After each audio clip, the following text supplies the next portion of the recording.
program. Feel free to take it and read it. Father Frank, would you like to come up? We're very pleased to have you here. Susan, thank you so much. It is great to be with you. Great job on all the work that you do. It is great to be in the free state of Texas. And I bring you greetings from the free state of Florida. And I'll tell you what, today, this very day, landing here, coming here, I kissed the ground for the first time today since I was 14 years old, because that's how old I was when Roe versus Wade was handed down. For the first time today, I am in a state that has more freedom than anywhere else in this country for the unborn child.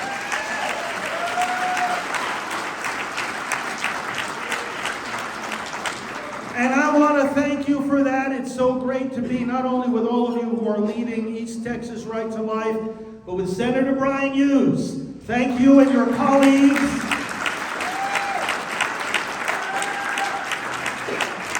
Senator, your colleagues and everybody who made it possible for the unprecedented protection of the unborn that has been taking place here in the state of Texas over these recent months. I want you all to know that we, as we're going to honor Senator Hughes tonight, we honored him in January at the National Prayer Service on the day of the March for Life. I invited him to come, and he did come, and we made it clear that day that we were honoring all of the pro-life legislators of Texas, all of the other public officials who have made this possible, and all of you. We were honoring, and we continue to honor and thank all of you for the tremendous pro-life witness that you give. So I want to renew that thanks here tonight among you. So great to be with Mark Lee Dixon. The sanctuary cities for the unborn are growing, multiplying. They will continue to do so.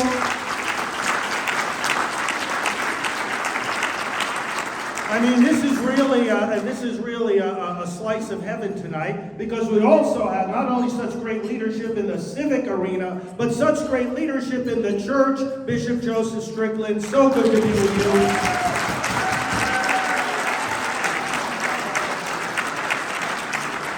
And Deacon Keith Fournier, who works with him. Deacon Keith and I have been working together for some 40 years on various initiatives in the pro-life arena, in the ecumenical efforts of the church, just in the proclamation of the gospel, and in the encouragement of deacons throughout the nation.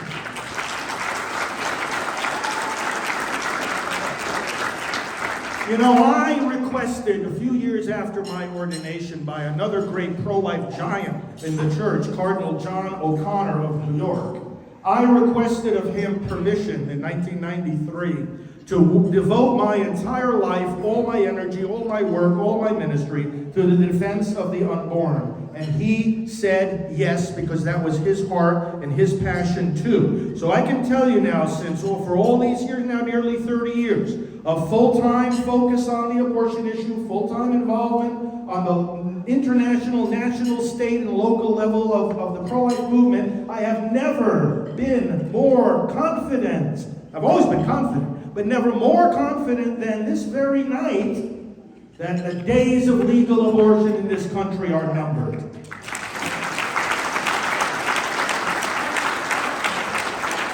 You know, we see it here, we see it right here in Texas, what has happened and continues to happen with the heartbeat law. We see it in 2021 being the year that more pro-life measures were advanced throughout the states than at any time since Roe versus Wade, and the other side is not happy about that. And we see a tremendous victory on the horizon in the Dobbs case of the Supreme Court, and we'll say more about that in a little bit. But this is a moment, brothers and sisters, of tremendous victory for the pro-life movement, tremendous progress.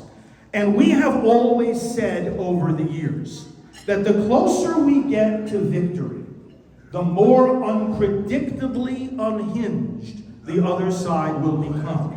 And we are seeing that before our very eyes. If you want to know why we're living in a country where we just had a Supreme Court confirmation process where the nominee couldn't tell you what a woman is, if you want to know why things have become so outrageously ridiculous that we don't have a southern border anymore, and that we have a major political party in our country, i.e. the Democrat Party, who can't seem to tell the difference between a legal or an illegal immigrant, can't seem to tell the difference between a violent riot and a peaceful protest, cannot seem to tell the difference between a dignified withdrawal from another nation and an abject surrender, and cannot tell the difference between reproductive rights and the violent dismemberment of a baby.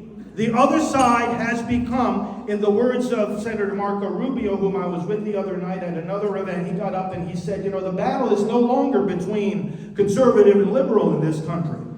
The battle is between common sense and insanity. That is the battle. The other side has become unhinged.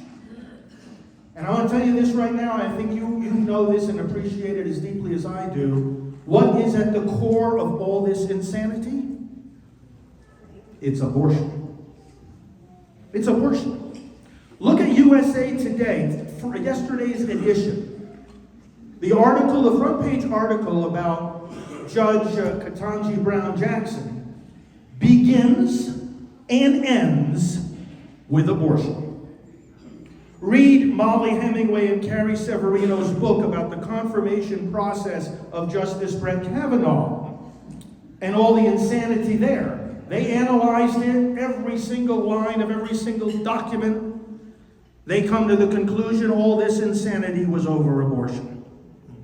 We are at the flashpoint, brothers and sisters. We who are committed to this issue, we who are committed to defending our youngest brothers and sisters, this is what all the fighting is ultimately about. And this is where the devil's fury, if you look at it from a spiritual vantage point, is also most focused. And the other side is unhinged. Now, when they started really getting unhinged, you look at all what's been going on. When somebody by the name of Donald J. Trump was elected to the presidency, that's when they completely lost it. Because they knew they were going to lose the Supreme Court, and they knew a lot of other things were going to happen. No president, why is it that no president has ever had the kind of sustained, malicious, concerted attacks on him in our entire history? Well, he explains it perfectly. Not so much having to do with him. It has to do with us. Never forget when he was inaugurated what he said.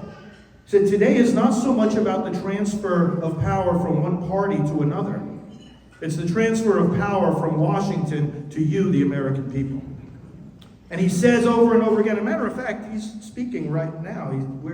We should have gone to his rally instead of he's having a rally over in Georgia. By the way, he's going to have another one next Saturday night and another one the Saturday night after that. He's got to make it a Saturday night habit, okay? 7 p.m. Eastern time, 6 p.m. your time. President Trump. You listen to what he says. He says, they're attacking me because they're attacking you. And I'm standing in their way of coming after you. It's us. It's not about him. It's about us. And he's the first one to say that. But they became unhinged. And when he was first elected, people were saying to me, and his first few months went by and everything, and people said to me, well, has he done anything for the pro-life movement? And I said, listen, he's going to do a lot of great things for the pro-life movement. He has already done great things for the pro-life movement. But I'll tell you what the number one greatest thing was that he did for the pro-life movement on day one. In fact, before day one. You know what he did for the pro-life movement? He kept Hillary Clinton out of the White House.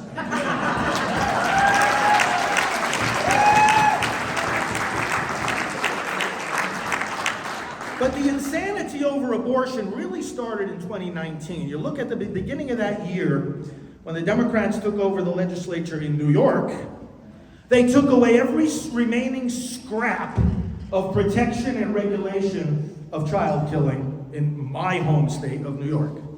They got rid of it. And then other states up in the Northeast followed suit. Recently now, just a few months ago, New Jersey let these crazy pro-abortion laws that represent something that the other side has always had on the fringe. In other words, when you would go, for example, to the March for Life, even more so the Walk for Life in San Francisco, which is the second largest annual event in the pro-life movement in America, you would see, these protesters with the orange signs, abortion on demand without apology. Now, not even Roe v. Wade says that. That's not the policy. That's their extreme position of the really hardcore pro-abortion. These are the kind of people that they won't even tell you not to call them pro-abortion. They are proud to be, not pro-choice, but pro-abortion. They say it, not just us, okay? These people used to be just, the radical fringe of the pro-choice movement. Now they're mainstream. The pro-choice movement, if you even want to use that term, because, by the way, it's contrary to fact. Women don't get abortions because of freedom of choice. They get it because they feel they have no freedom and no choice. We're the ones that give them choice. So that's another conversation. The point is, they have made the extreme mainstream for them. They've thrown away all pretense. And they no longer apologize for the fact that they want abortion on demand without apology. They don't want limits on late-term abortion. They don't want parental involvement laws. They won't want any of the measures that the vast majority of the American public has always supported. They don't want any of it. And they don't even want to protect babies who survive abortion. So now we're not even talking about the unborn. We're talking about the born. They don't even want to protect them. So these extreme laws are being pushed, and we just saw them try, but fail, on the federal level. Now, they've tried this before, but this one was the worst of all the various iterations of this totally pro-abortion federal law. They call it the Women's Health Protection Act. It failed, but narrowly failed. It would erase all of these reasonable restrictions on abortion. All of them. Abortion on demand without apology was actually voted on by the United States Congress. Democrats lockstep with one another and with the abortion industry, completely out of step with the American people, and with morality, and with God. Completely out of step. And how can it be, when the American people have never supported this and they know it, how can this be? Brothers and sisters, they have thrown truth out the window. And when I say this is all rooted in abortion, just think about it for a moment. The only way you can end up saying a woman is not a woman or a man is not a man is if you said for 50 years a baby is not a baby. This is a complete denial of truth.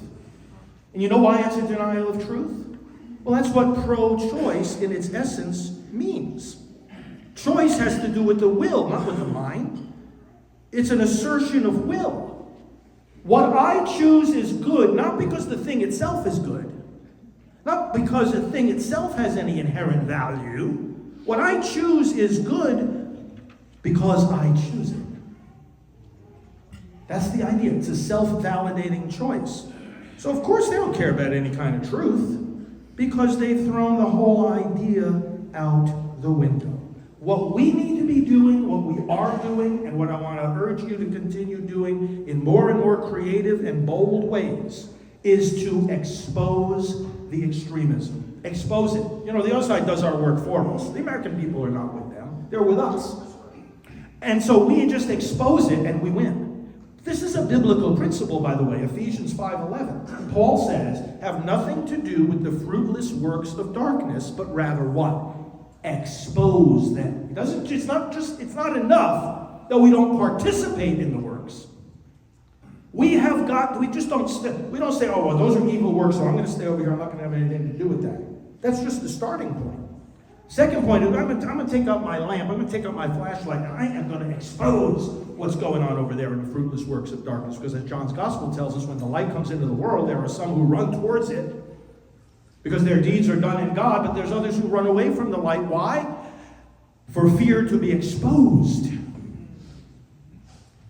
And this is why they want to shut off the light. You would think, hey, listen, you don't want to worship the way we worship, you want to believe in the Christ that we worship. All right, then fine, go do your own thing, but leave us alone. But they don't want to leave us alone. They don't want to give us the freedom to do what we do. They don't want us to be able to proclaim and live and worship Jesus. They don't want to allow us to give witness to our pro-life views. Not because they have anything against us, but because it exposes them. Have nothing to do with the fruitless works of darkness, but rather expose them. Expose the fact that the Democrat Party has, for a long time now, been blocking a bill in Congress that would strengthen protection, okay, here we are again, this is incredible, for babies born alive after abortion. It does happen, it's documented, and they need more protection than they currently have under both state and federal law, but they don't want to give it to them. They don't even want to talk about this, they don't even want to have a debate.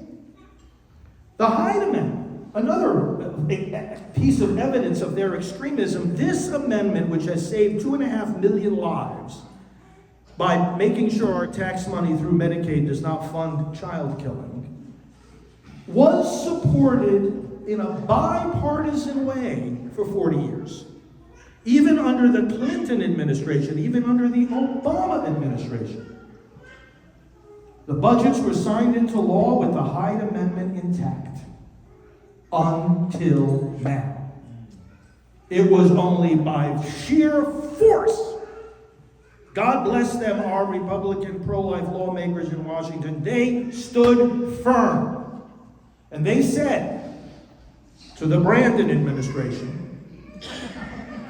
that we will not go along with this wholesale funding of child killing in America. We will not. The Democrats had to give in. So the Hyde Amendment has been preserved for now. But just like with the Women's Health Protection Act, the very fact that it was a debate is a horror that we have got to expose. Listen, not primarily right now for the sake of converting them, but for the sake of awakening the voters. Let's understand what the priority is here. If you have a madman with a gun in his hand, your goal at that moment is not to convert him. Is it? You want now? Neither are we going to forget about the goal of converting him. Oh yeah, we're going to convert him. We're going to hear his confession. We're going to help him become a saint. After you get the gun out of his hand, what do we have to do right now in America? We have got to take the power away from those who don't know how to use it for the purpose for which government was established, the protection of life, not its destruction. Yeah, I want the Democrats to be converted after they voted out of office.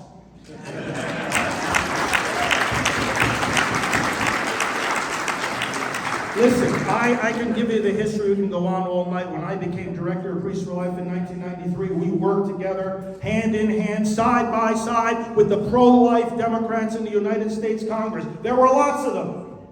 I even stood at a press conference in front of the DNC in support of a bill that would help women to have more options than abortion.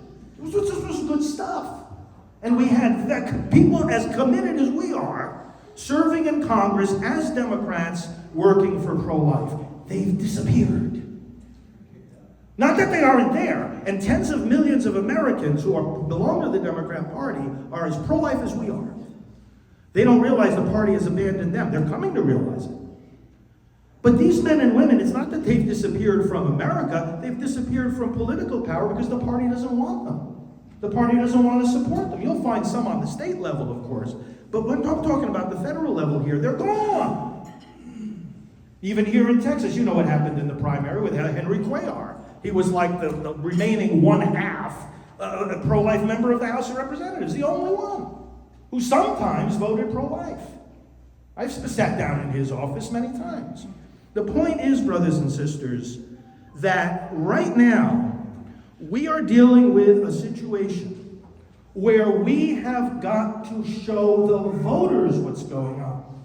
The main object here is not that we think that, talking about how extreme the Women's Health Protection Act is going to convince these lawmakers to change their minds. We got to convince the voters. Get them out of office and stop allowing them the power to do what's being done. Now, as this craziness is happening on the legislative level, boy, have we got some bright light coming out of the Supreme Court. Amen. And once again, thank you, President Donald Trump. Without him, no matter what people might think about him, we wouldn't be at this moment right now. There'd be no Dobbs case. Let me just tell you in a nutshell. What's happening here is that the other side, and you'll hear this more and more over the coming months. By the way, we don't know when this decision is coming out. Everybody says June is coming out in June. It could come out next week. We don't know. We do not know. The Supreme Court has not committed itself to any timetable on this. And remember, the oral arguments were December 1st. So, I mean, it's there right now. They're issuing decisions of cases that were argued in November. So this could be in a few weeks. The other side is going to yell and scream, oh, the Supreme Court is taking away a woman's right to abortion. No such thing. Even in the best case scenario here, what they are doing is saying to lawmakers like Senator Brian Hughes and so many other pro-life lawmakers across the country, the court is going to be saying, you can do your job now.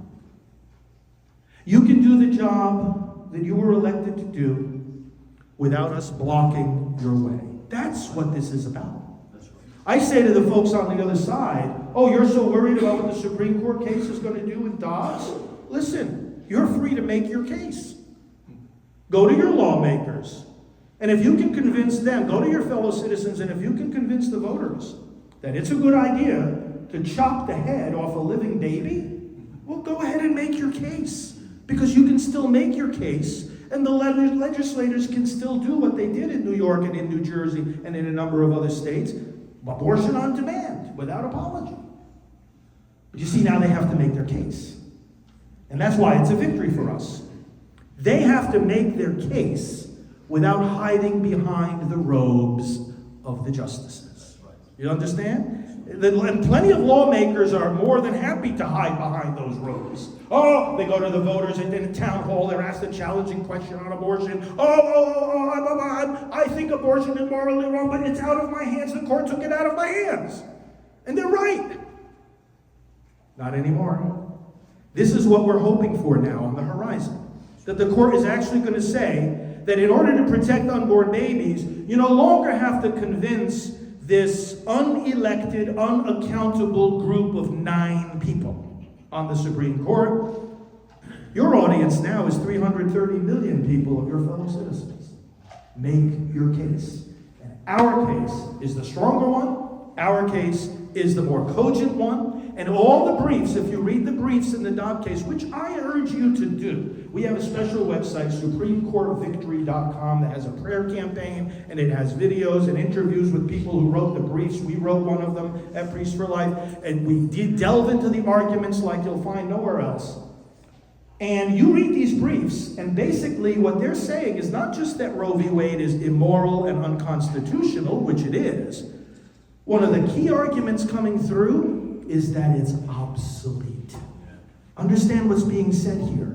And many of the sitting justices on the Supreme Court right now have written in the past that even a long-standing precedent can and should be reversed if it becomes obsolete. In other words, if the development of law and of science and of culture ultimately override the decision. It's not the court that's going to override Roe v. Wade. It's culture and law and science that have already done so. The court's just going to be able to recognize that. Because the astonishing thing in the history of this Dobbs case is that when Mississippi passed this law saying that we're going to protect babies starting at 15 weeks, and by the way, that's 13 weeks of development, because it's 15 weeks measured from the last menstrual period, so it's 13 weeks of development. When they said we're going to pass, and by the way, we honored, as Senator Hughes knows, the Mississippi legislators also, back in January at the National Prayer Service. We had several of them there for passing this Gestational Age Act. Understand what happened. When the district court heard the case, heard the challenge, of the Jackson Women's Health Organization against that law, they didn't even consider any of the evidence that the lawmakers had pored over meticulously and presented intelligently as their reasons for passing the law. The court didn't consider, oh, the science is advanced, we know about the baby, abortion harms women, we know that better than ever, more opportunities for pregnant moms than there were at the time of Roe v. Wade, pregnancy centers galore that didn't exist at the time of Roe v. Wade. All these things have changed. The court wouldn't hear a word of it. They just dismissed it all. Why? Oh, because you're trying to protect them before viability. Understand the absurdity of this. Let lawmakers do their job. They are eyes and ears on the ground. They see the evidence. They can have hearings. They receive testimony. They can do amendments. They have debates. They have a vote. And if the lawmakers and the people of a particular state want to protect their unborn children at 15 weeks, if the lawmakers and the people of a particular state want to protect their babies at the time a heartbeat can be detected, for goodness sake, let them do so. That's America. And that's the victory we're looking for.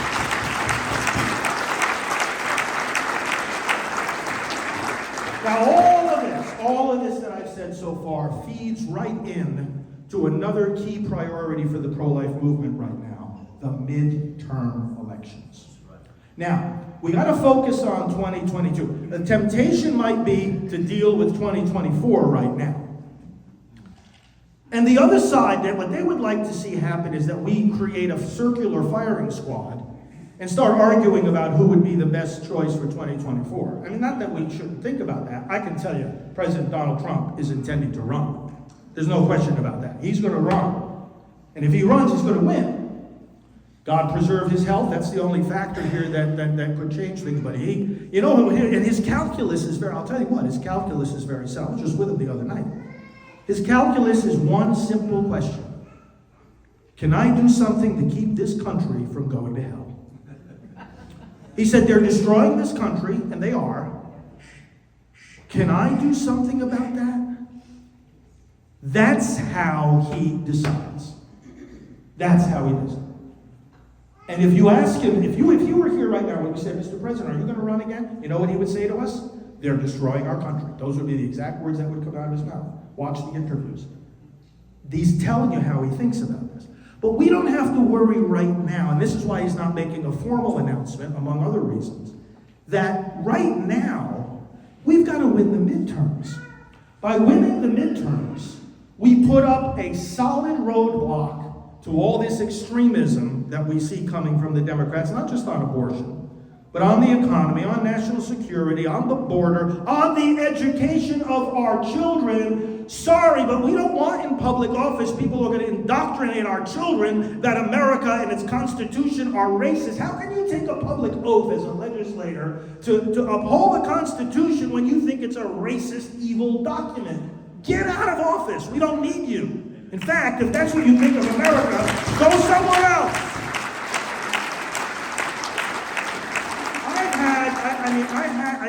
We have had enough of this. Enough already. This is nonsense.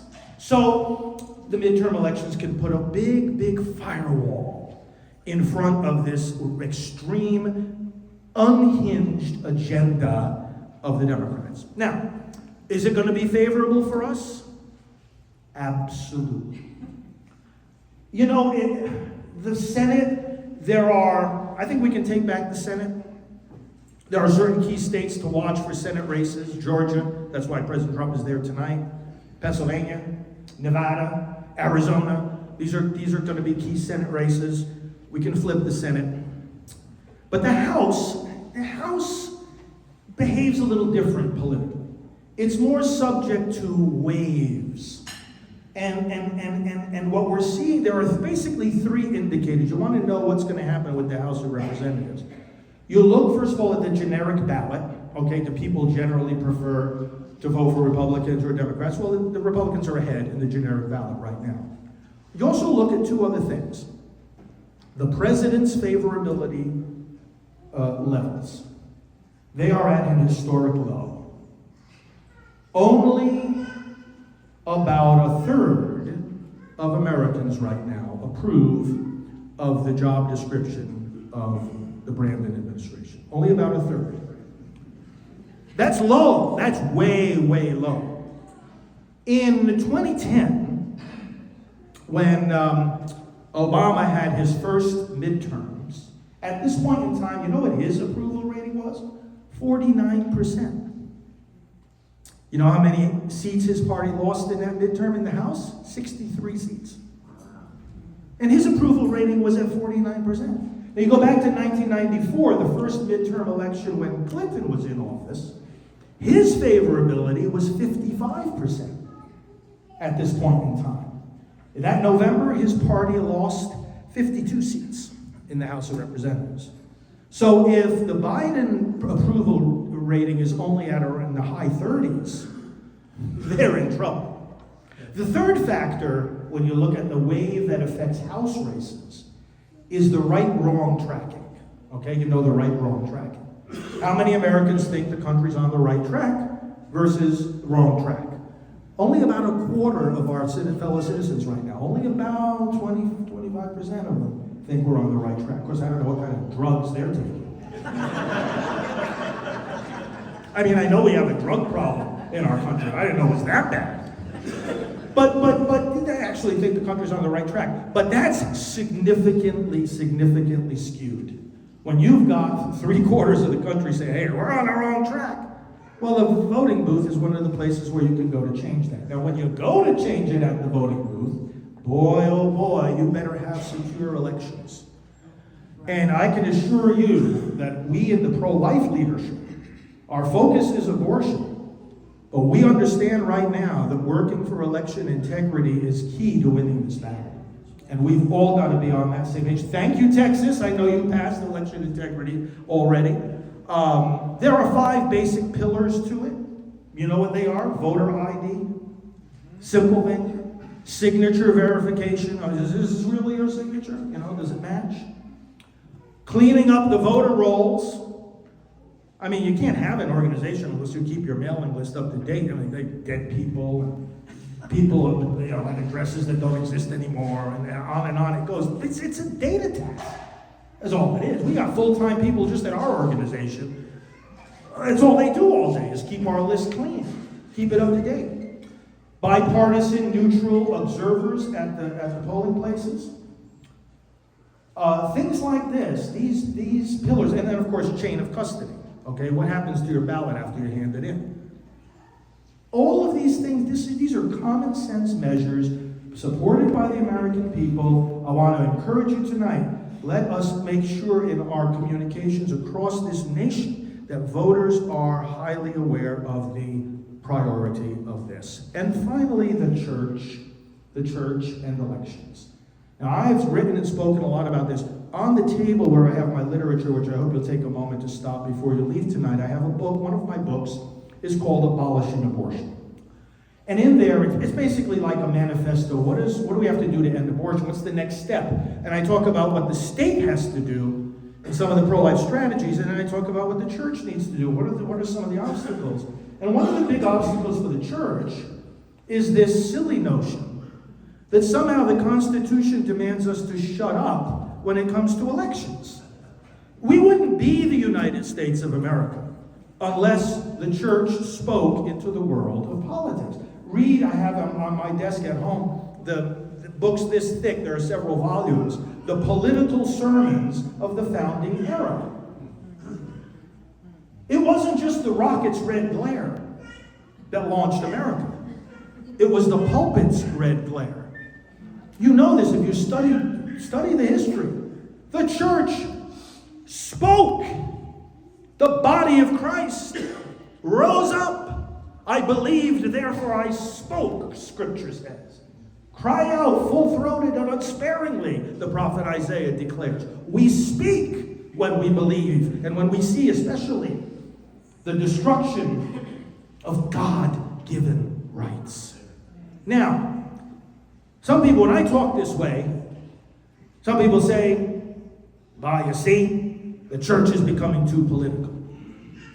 The problem is not that the church is becoming too political. The problem is that our politics have become too pagan. And when in the midst of a government that actually doesn't just allow, but promotes baby killing, crushes the freedom of the church, lets criminals just walk into our country as though the law didn't matter and come into our communities and kill our children and kill our friends and relatives and make our families unsafe, and they embarrass us on the world stage, and all this stuff is happening. The freedom of the church is at stake, and the fundamental rights of the human person are at stake. When the church stands up and challenges that kind of a political regime, that is not the church being political, that is the church being the church.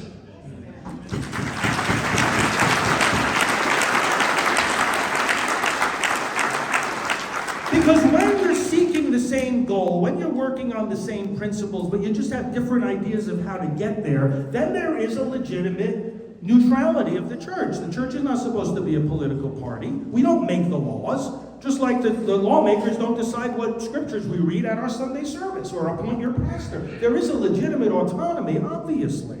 But we're not talking about policies by people who agree to the same principles and are after the same goal, and they mean well, but they just disagree. We're dealing with people who don't mean well. We're not talking about a division in politics anymore. We all love America, we just have different ideas of how to help America. We've got people in office who hate America. We don't talk here about just policies. We're talking about the principles that underlie those policies.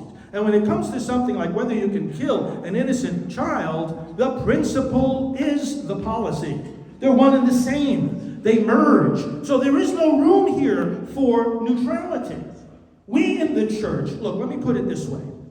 Our platform is not the Republican platform, and it's not the Democrat platform.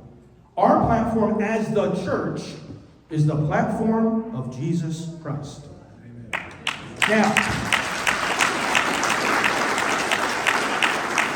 Now, take that one step further.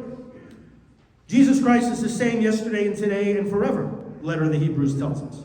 So it doesn't change. It doesn't change every 4 years, you know. Although some people in the church today seem to think it does. Yeah, I got news for them. It doesn't change. Okay. Political parties do. Now, if I stand up and say the unborn child has a right to life, it cannot be taken away, and you have to protect that child, I'm speaking off the platform of Jesus Christ. That happens to correspond almost verbatim to the platform of the Republican Party.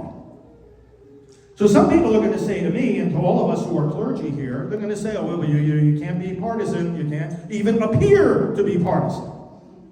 You cannot, there have been memos issued throughout the United States by various dioceses. You cannot, they say, even appear to be partisan. I'm quoting now directly. I've got it in my book. Read my book.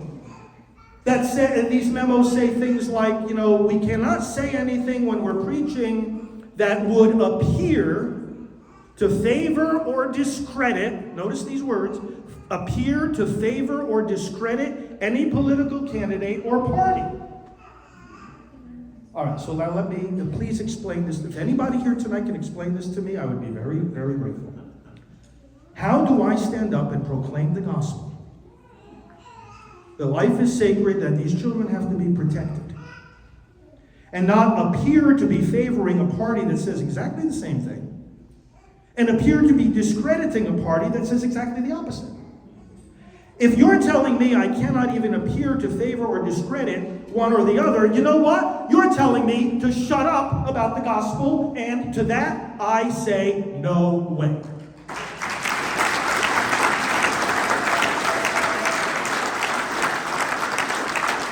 Again, I'm not saying that the church become partisan or that we become a political party, because you know what? If tomorrow the Republican and Democrat platform swapped positions on abortion or any other issue, our message would not change. We're not in this to support a party, but for goodness sake, if the party is supporting the gospel, we're standing side by side, and we're fighting side by side. Some people have said to me, as I've done this message over the years, over the decades, through Priests for Life, and I invite you to become familiar with what we're doing. Many of you are. Our main political website is prolifevote.com. As I've been doing all this work since the first election we really got involved in heavily was 1994. So we've been doing this for a long time. You know what people said to me starting back then? They said, Father Frank is calling for a Vatican takeover of America. And my response is no. I'm calling for an American takeover of America.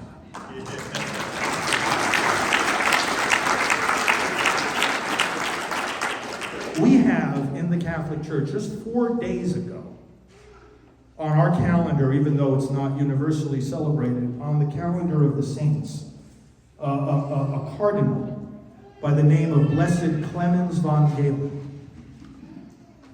He became known for 3 sermons he gave on the sanctity of life when the Nazi regime was coming into power, and killing the innocent and suppressing the freedom of the church. The man was a bishop, then became a cardinal, and now he's being canonized. And the church is honoring it. He preached politics. Now, you know the story of St. Maximilian Kolbe, another one of our saints. Auschwitz, right? They indiscriminately choose prisoners to kill, and this man is a husband and father, and Kolbe stands up and says, let me take his place. I don't have children, or let me take his place. And they, with a little glimmer of compassion that they really don't know anything about, they said, okay. So everybody thinks of Kolbe in the light of that very moving story, which we should. Without asking the question, however, how he got into that camp in the first place. From a monastery, he was broadcasting and publishing pamphlets against a political party that had come into power, that was suppressing the right to life, and that was hindering the freedom of the church. I am standing before you tonight. I'm standing before the entire nation. We are all standing before this nation tonight. And we are saying we are living in a nation where a major political party is suppressing the right to life and suppressing the freedom of the church. We will not be silent for some kind of fake religious reasons. This demands speaking. We canonize these saints, and then when we actually try to follow their example, we get punished. I'm telling you, we, clergy that talk like this, get punished. All right, you know what? You do what you have to do. We're going to do what we have to do. And you and I are encouraging each other on this tonight, brothers and sisters. We're going to win this because this is not something we invented. This is something, as we said already, that we stand on as the unchanging platform of the gospel of Jesus Christ. And that's why, no matter what kind of terrible evils we are dealing with here, we can be joyful in this fight. And we are joyful in this fight. We are filled with serenity. One of the biggest things we do, it's not just that Priest for Life is doing all this political action and the advocacy and the education. We do the healing.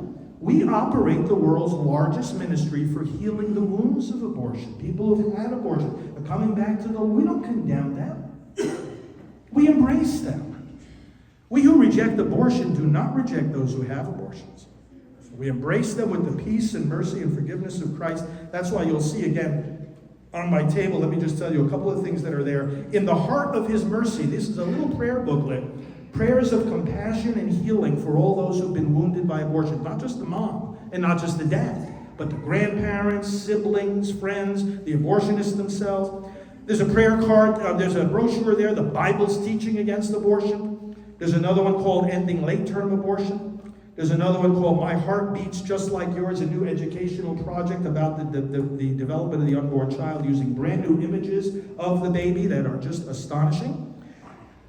Brochures about how to help the clergy deal with abortion, 10 responses to pro-abortion politicians, and a prayer card for the courts, and also some other prayer books there, daily devotional, and a few other books that I've written on abortion. So take time, stop at the table, see what we have there. And most of all, when I come to events like this, I always say, many of you we've had relations with for years, for decades. Others, maybe we're just getting to know each other for the first time tonight. But we want these events to be the beginning of real, true, effective collaboration so that we can win and celebrate the victory. And I tell you tonight, we're already celebrating a victory here in Texas. But I tell you tonight, it won't be long before we'll be having banquets like this, celebrating the fact that the unborn are once again protected just like the born. We will be seeing that. It's not in some far distant future. We will be seeing that. We will be celebrating that. And for your commitment to bringing that day about quickly, once again I thank you. Once again I tell you that you are an inspiration to all of us at Priests for Life. And once again I say, thank God that somebody is doing something. I finished with this story. It was Mike Huckabee, whose daughter he was taking his Sarah through the Holocaust Memorial in Washington when she was a little girl. And she wasn't saying anything as she was looking at all these horrifying displays. And then at the end, there's a guest book you can sign, and she signed it, and there's a place where you can leave a comment. So he was leaning over his daughter's shoulder, and she wrote in the comments, "Why didn't somebody do something?" And then he knew he had done the right thing by bringing her there, because that's the response it should elicit. When the history of this fight against child killing is written, thanks to you in this room, and throughout the great state of Texas, people will not say, "Why didn't somebody do something?" People will say, "Thank God somebody did something." Keep doing it. God bless you. Thank you for having me.